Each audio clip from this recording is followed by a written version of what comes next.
Komeng. Komedian Alfiansyah alias Komeng mencalonkan diri sebagai anggota DPD RI pemilihan Jawa Barat. Namun foto Komeng di surat suara berhasil membuat pemilih salah fokus. Komeng tidak bergaya formal namun terlihat nyeleneh.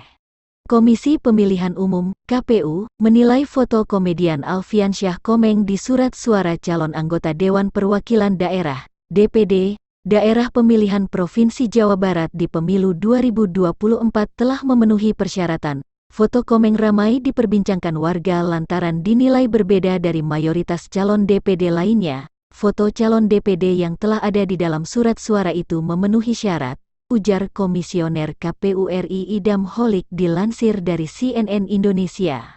Soal foto waktu itu KPU, Komisi Pemilihan Umum, minta foto buat kertas suara.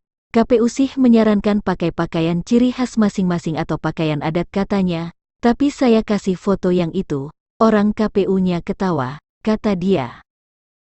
Terus saya bilang, boleh enggak ya? Boleh, ya sudah berarti kalau enggak melanggar saya kasih yang itu. Foto cuma mau, tampil, beda saja. Saya suka yang tidak pasaran, mulai dari gaya hingga konsep melawak, Komeng menambahkan.